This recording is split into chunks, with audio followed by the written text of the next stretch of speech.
बारंबार मंगल मूर्ति सतगुरु निलमय सर्वाधार मंगल में मंगल कर्म बिनवा बारंबार मंगल मूर्ति सतगुरु निलमय सर्वाधार मंगल में मंगल कर्म बिनवा बारंबार। ओम शांति शांति शांति। सब हो गई। ओम शांति शांति शांति। ओम शांति शांति शांति।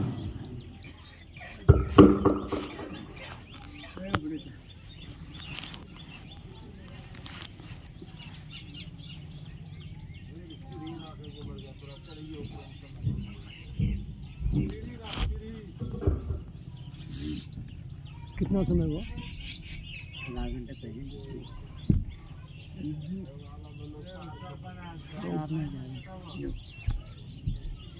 लंबा में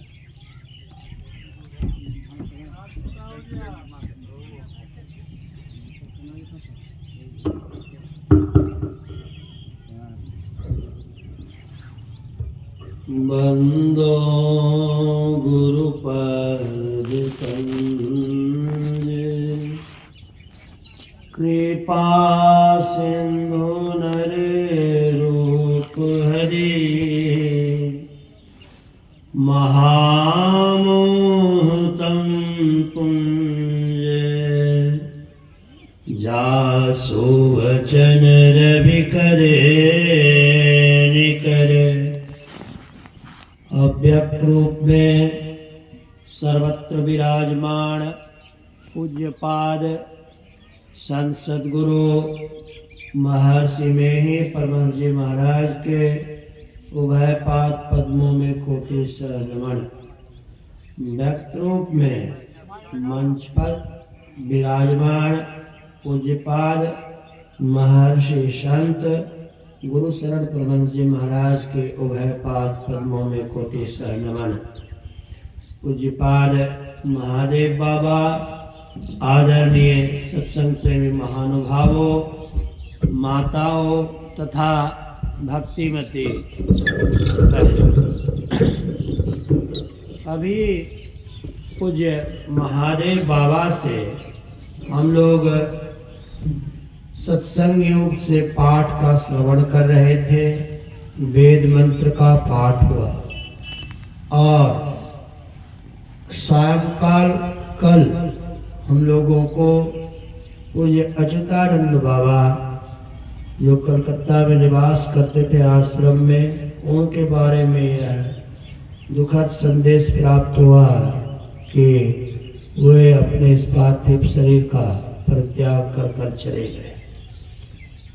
बाबा यहाँ आते थे और उनके साथ अनेकों बार पूज्य बाबा जब उनको बुलाते थे तो मैं उनके संग में रहता था।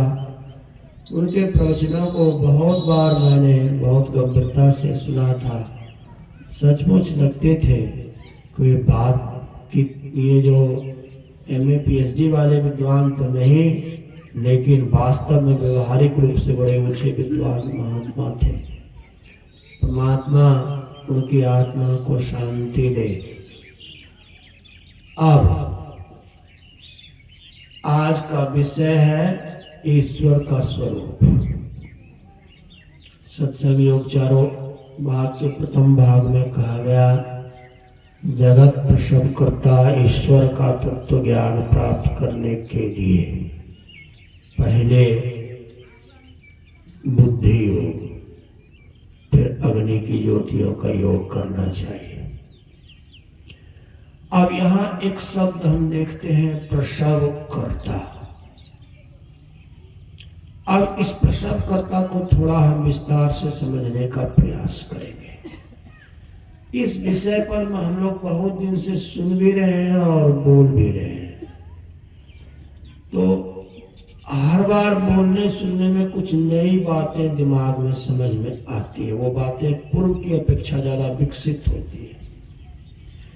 प्रसव कौन कौन करते हैं प्रसव स्त्रियां भी करती हैं, प्रसव जानवर भी करते हैं, जानवर उत्पन्न करते, स्त्री जो है पुरुष और स्त्री को उत्पन्न करती है।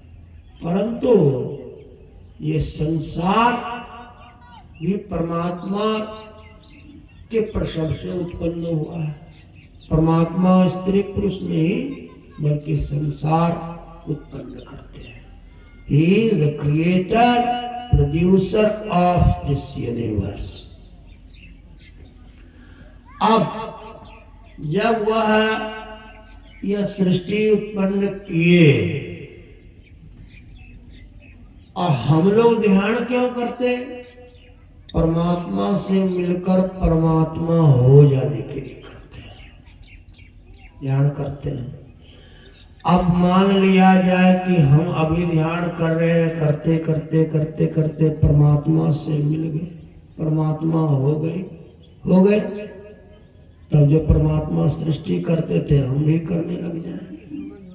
क्यों? क्योंकि हम परमात्मा से मिलकर परमात्मा हो गए। हम नहीं हुए यह तो सत्य है, परंतु हमारे पूर्व बहुत सारे साधकों ने उस परमात्मा पद को प्राप्त किया। हम नहीं किए हैं, हम रास्ते में चल रहे हैं और हमारा रास्ता 100% सही है, गलत रास्ते से हम नहीं चल रहे। क्यों? कि संतमत के साधु में खासियत यह है कि उस संत सदगुरु के रास्ते पर सब चलते हैं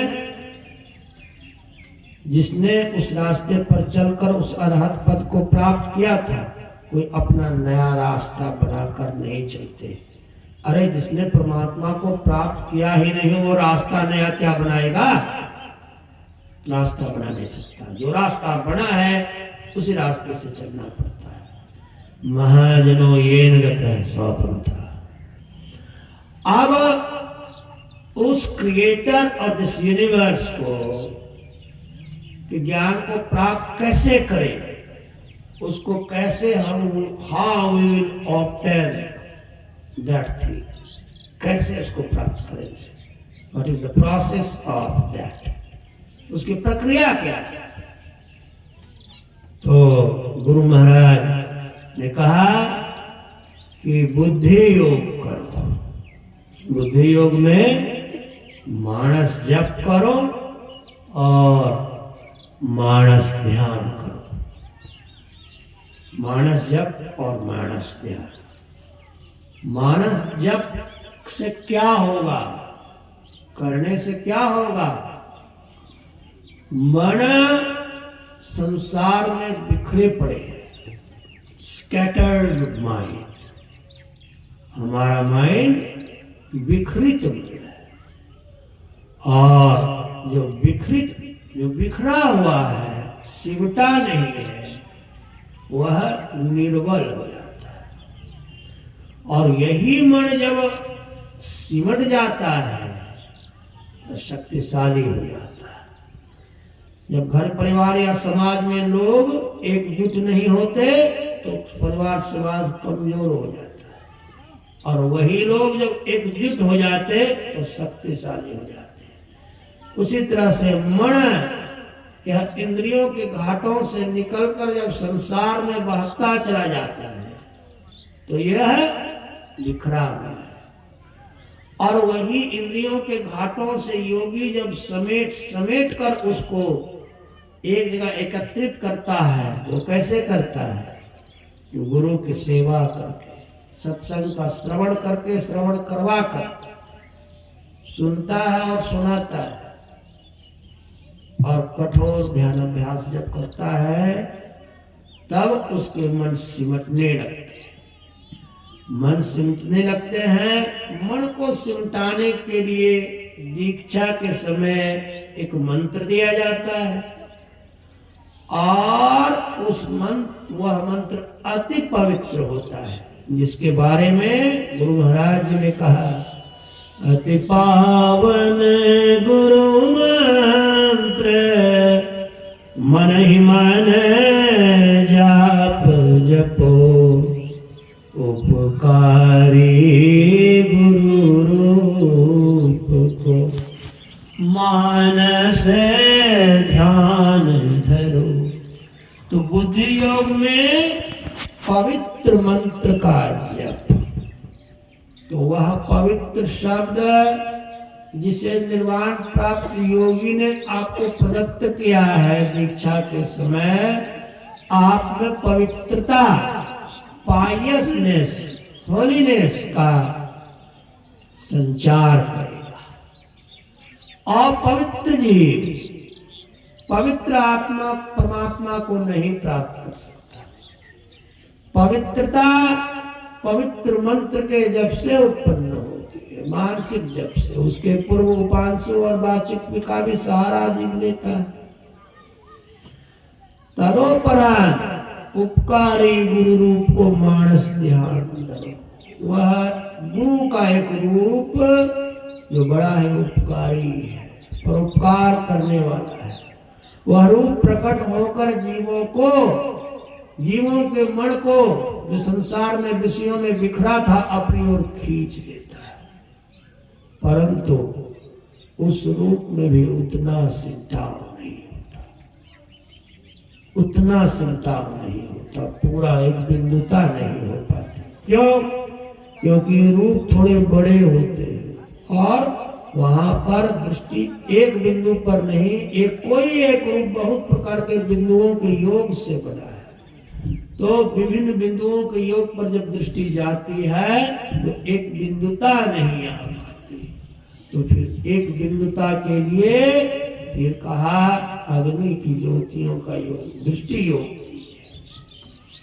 तो दृष्टि योग करने के लिए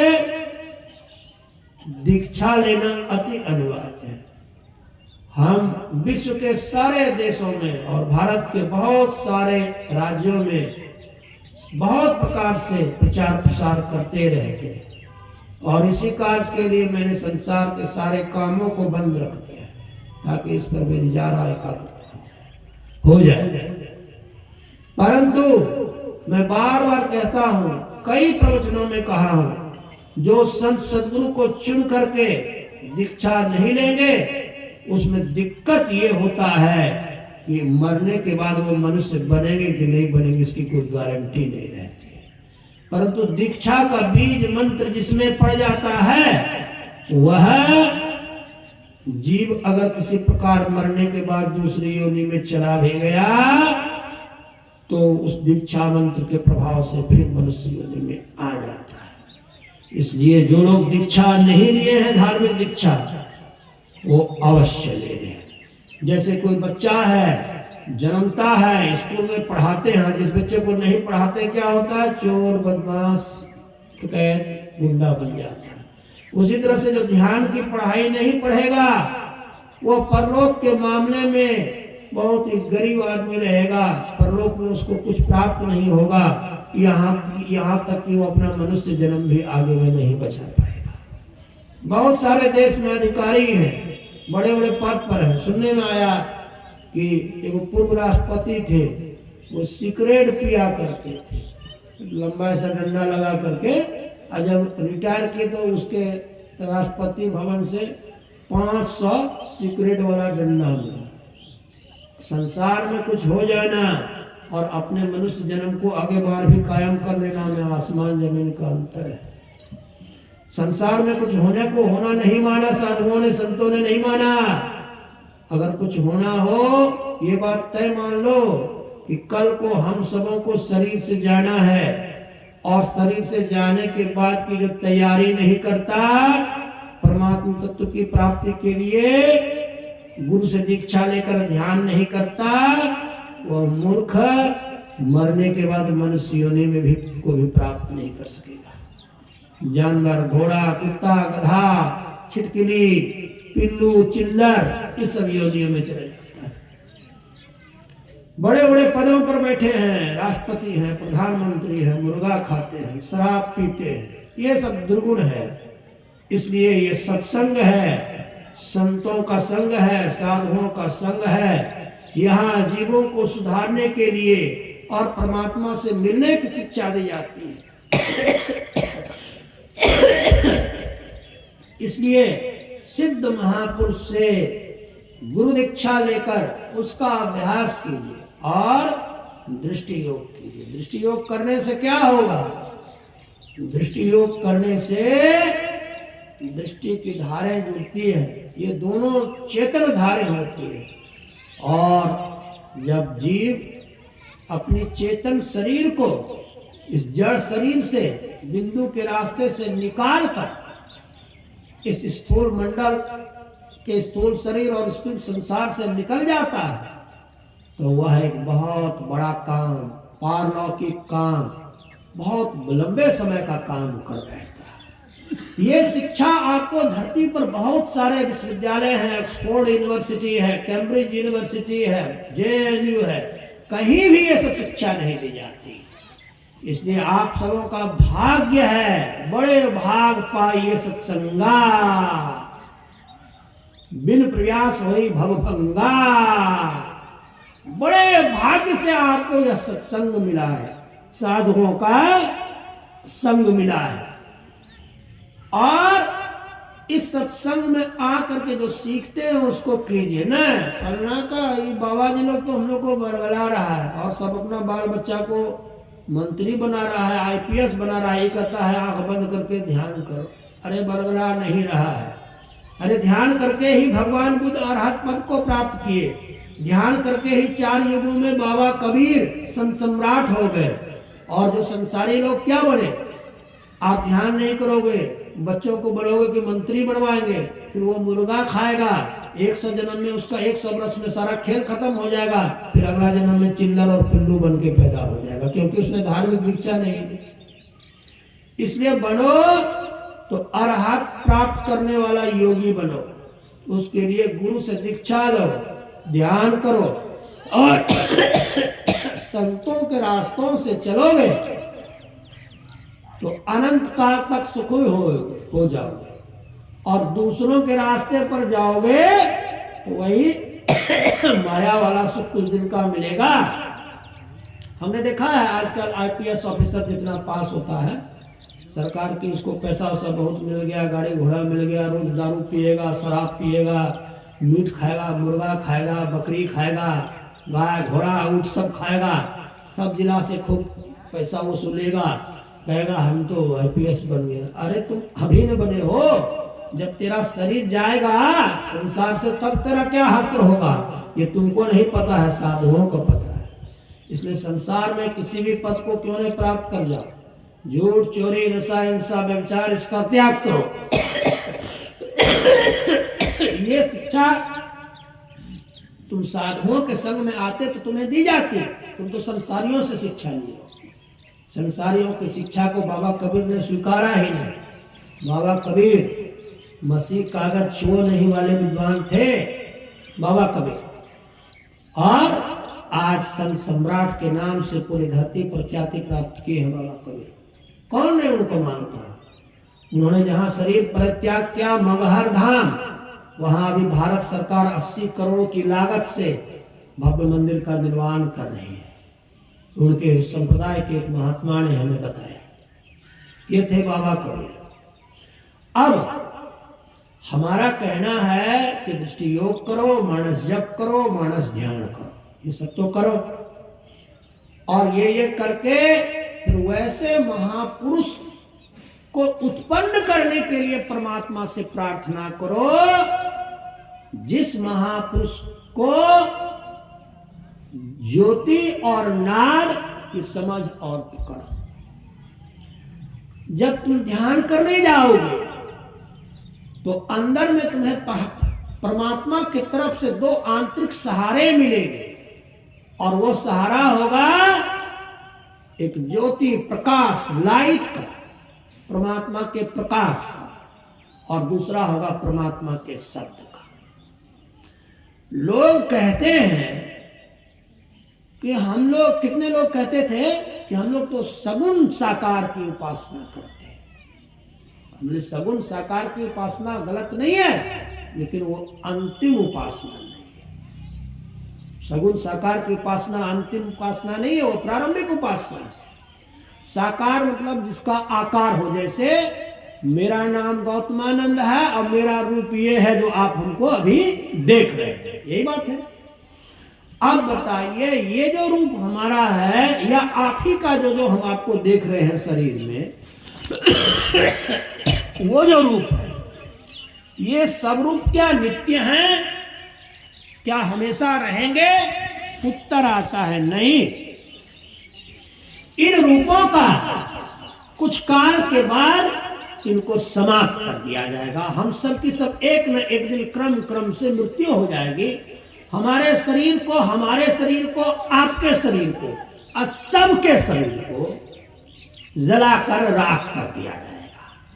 तो हमारे आकारों को नष्ट करने की परंपरा जब से सृष्टि हुई है तब से चल रही है। इसीलिए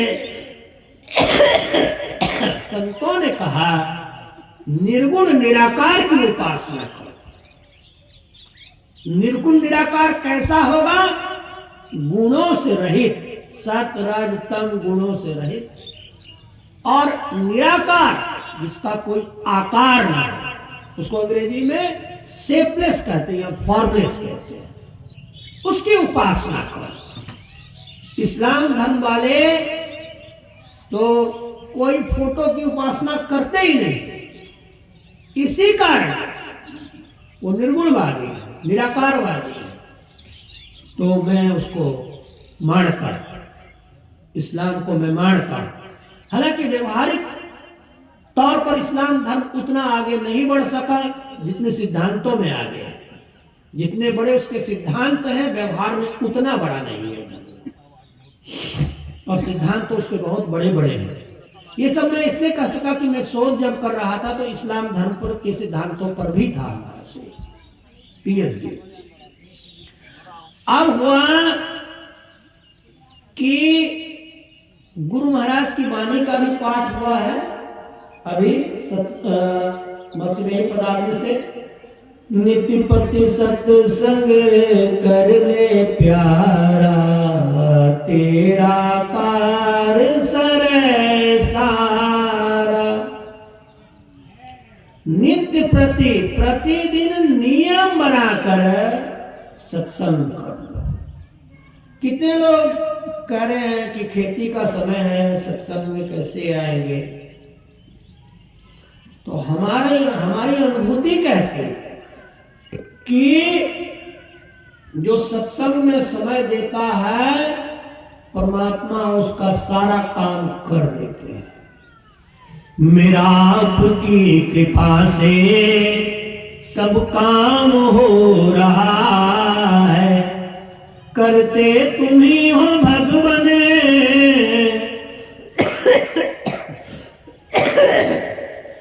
करते तुम ही हो भगवान, मेरा नाम हो रहा है। मेरा आपकी कृपा से सब काम हो रहा है। सारा काम, परमात्मा का काम तुम कर डालो और परमात्मा तुम्हारा सारा काम कर देंगे। अगर परमात्मा का काम आप नहीं करेंगे, परमात्मा भी आपका काम नहीं करेंगे। धर चेतन धारा पिंड के पारा दसम द्वारे का। जो चेतन की धारा आ रही है इस पिंड के पार से, जिस चेतन की धारा को पकड़कर हम दसम द्वार से निकल जाएंगे। दसम द्वार क्या है इसको समझ लीजिए। यह सत्संग कोई नाटक इत्यादि नहीं है, ये धर्म की एक कक्षा है, ध्यान पढ़ाने वाला एक विश्वविद्यालय है। इसलिए अभी आप लोग ध्यान पढ़ने वाले विश्वविद्यालय में आए। दसम द्वार क्या है? 9 द्वार हैं।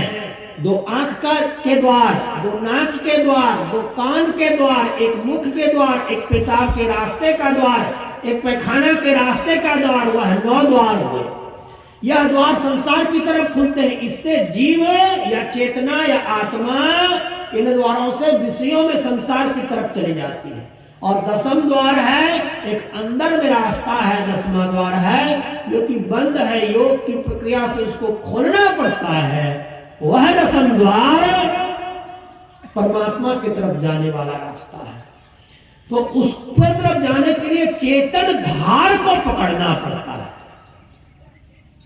उसके तरफ जाने के लिए चेतन धार को, हमारे शरीर जड़ शरीर है, इसके अंदर चेतन है। तो बोलिएगा बाबा जरा दिखलाइए तो चेतन कहाँ है? अगर देखेंगे हम लोग ये झूठे भूसे बड़बड़ाते रहते हैं, कहीं दिखलाए नहीं। बोले देखो भाई, चेतन देखने की चीज है, देखने की चीज नहीं है, वो अनुभव करने की चीज है।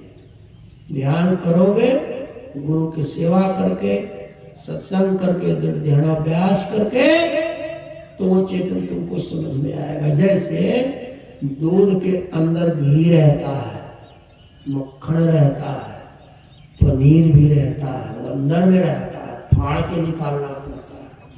वैसे जो हमारा मन है, मन जब संसार से उलटकर अंतर्मुखी हो जाता है, मन उल्टा है तो सूरज का कहा है, वही सूरज को चेतन कहते हैं। उस चेतन धारा को पकड़ो जो कि दसम द्वार के तरफ तुम्हें ले जाएगा।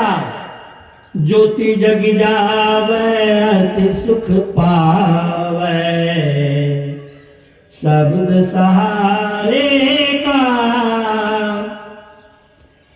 अंदर में ब्रज कपाट, अंदर में आंख बंद करेंगे, वहां पहले आपको कुछ नहीं दिखेगा। जब गुरु की साधना करेंगे, सेवा करेंगे, तो वहां अंदर में अंधकार दिखेगा। और बहुत दिन तक अंधकार मंडल में गुरु की सेवा करके, सदाचार का पालन करके जब आप ध्यान करेंगे तो वहां प्रकाश होगा। और प्रकाश के बाद जब दृष्टि की धारें जुड़ेगी आपकी, तो वहां आपको शब्द का श्रवण होगा। वही शब्द सहारा है। जैसे बाबा भी मन से उठ कर गए, साथ में एक लाठी था, वृद्ध शरीर के लिए लाठी एक सहारा। वैसे ही जीव जब भक्ति करते करते अंदर में थक जाता है, चलता हुआ वृद्ध हो जाता है, वहां प्रकाश और शब्द एक लाठी के रूप में सहारा मिलता है। उसी लाठी के सहारे हम परमात्मा की तरफ बढ़ते हैं। शब्द भी कई हैं, अनित्य शब्द है, नित्य शब्द है। जड़मंडल के शब्द अनित्य होते हैं, नित्य नहीं होते, इसका अंत हो जाता है। आकाश का गुण है शब्द, और वर्णात्मक शब्द होते हैं, ध्वन्यात्मक शब्द होते हैं, दो होते हैं। और ये दोनों शब्द नित्य नहीं होते, अनित्य होते। और अंत में जो है निर्गुण शब्द जो है, निर्गुण शब्द, नित्य शब्द जो है, वह परमात्मा से आता है, वह नित्य होता है, उसका श्रवण करना पड़ता है। वह सूरत सदयोग का विषय है। तो संतों ने जो रास्ता बताया, हम दर्शन शास्त्र में एमए और बीए ऑनर्स काशी हिंदू विश्वविद्यालय से किए थे, वहीं पर वहां भी हमारा विषय यही था, धर्मशास्त्र। वेदांत में यही सब चर्चा होती है। वहां खाली लोग बोलते थे, करते नहीं थे। अब यहां खाली लोग करते हैं, बोलते कम। तो उस प्रकाश को प्राप्त करो। कैसे करोगे? झूठ बोलोगे तो प्राप्त कर लोगे। वाराणसी में एक माता जी थे, कहते थे कि बीसी सब बनता है ना, तो करोड़ों करोड़ रुपया पैसा घूसखोरी करके प्रोफेसर बनाता है सबको। हमने कहा देखो, परमात्मा अंधा नहीं है, तुम लोग परमात्मा को देखे नहीं हो इसलिए ऐसा बोलते हो। हम लोग ध्यान में रोज वही काम करते हैं, परमात्मा को आंखें हैं। कोई भी पापी, एक सुई चुराने वाला भी परमात्मा के दरबार में बच नहीं सकता। जैसे शरीर छूटेगा उसको दंड होता है। हम लोग इसीलिए अपने जो सदाचार का व्रत हम लोग को गुरु महाराज ने दिया है, झूठ, चोरी, हिंसा, व्यभिचार, इस पर अड़िग रहते हैं। क्यों? नहीं रहेंगे तो परमात्मा मुझे भी दंडित करेगा। अविनाश बाबा थे कबीर संप्रदाय में, वह कहा करते थे कि परमात्मा के दरबार में एक अपराध भी माफ नहीं होता, सारे अपराधों का भी दंड भोगना पड़ता है। कोई माफी नहीं है वह। कोई माफी नहीं, वो परमात्मा का दरबार है। तो जो सत्य का पालन करता रहता, झूठ कभी नहीं बोलता, चोरी कभी नहीं करता, नशा कभी नहीं करता, व्यभिचार कभी नहीं करता, वही अंदर के प्रकाश और नाद को प्राप्त कर सकेगा। कितना ही बड़ा योगी क्यों न हो, अगर वह दुराचरण के चंगुल में फंसेगा, वह परमात्मा से करोड़ों मील दूर होगा। मैं अपने को प्रकाश और बिंदु पद का हकदार किस नाते बोलता हूं? मेरा आधार है सत्य, सदाचार, ईमानदारी, ये हमारे आधार हैं। इसी आधार पर आधारित है, तब हम परमात्मा के सामने यह कहने में सक्षम हो जाते कि हे प्रभु, मैंने कभी भी अपने जानते और अपने बूते दुराचार की तरफ कदम अपने बूते में नहीं रखा, इसलिए मुझे तुम अपने उस प्रकाश और नाद को प्राप्त करने का हकदार समझो। वही उसको प्राप्त कर सकता है। जो बाबा का आदेश है, शायद समय ज्यादा हो रहा है, मैं शायद घड़ी नहीं देख पाया। बोलिए प्रेम से श्री सद्गुरु महाराज की, बोलिए श्री सद्गुरु महाराज की, श्री सद्गुरु महाराज की, श्री सद्गुरु महाराज की।